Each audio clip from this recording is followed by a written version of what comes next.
On September 4th, JCCC is holding their annual Harvest Dinner. I talked to Jay Antle, a history professor and the executive director of the Center of Sustainability, about how this year's dinner is going to go. The Harvest Dinner started off, actually, its early origins with executive chef Jim Johnson over in Dining Services, who wanted to have just a local food dinner that would bring some attention to local farmers. And then over time, that event has evolved into a fundraising event for our sustainable agriculture program. So the fundraising aspect of the dinner is that roughly $20 per ticket goes to student scholarships. The rest covers the costs of dinner. And typically, this would be a fairly fancy sit-down meal over in the Cap-Fed area of the Rainier Center. But because we are in a very different time right now, we've had to adapt. And so we're in the spirit of COVID-19, we're doing takeout.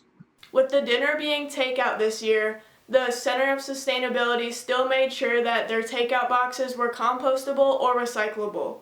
Hopefully this will encourage other schools and restaurants to follow their lead. Well, obviously we're going to be, doing takeout, so we have to make sure we can try to find takeout containers that are either recyclable or compostable. Because given what we do, we certainly don't want to send people home with styrofoam.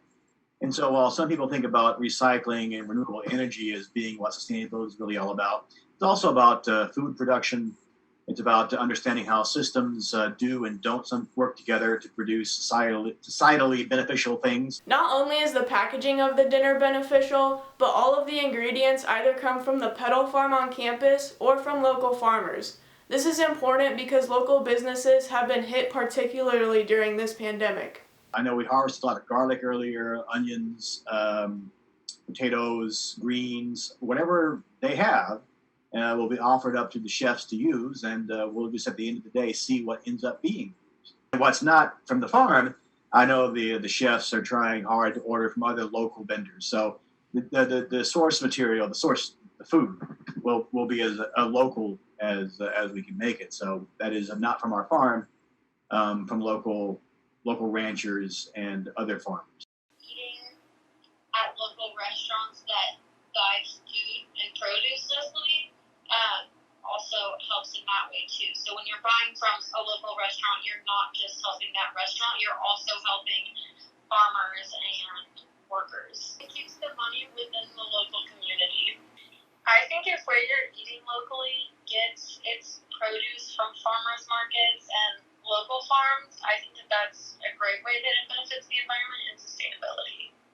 Jay also gave me some insight into what makes this event so special. Besides the delicious food, he explains what keeps people coming back year after year. I think people like the cause.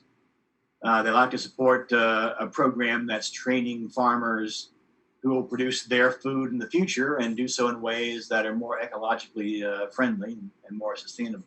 Because it's hard you can't get groups together. People are struggling to figure out how to donate to causes they care about. And so I think us offering this takeout dinner is allowing folks to still give to a cause they care about, but do so in a way which is safe.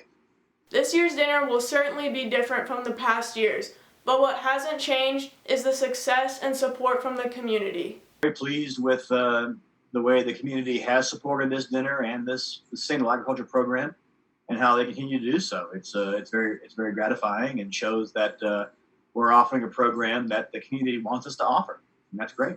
Reporting from the Campus Ledger, this has been Paige Winters.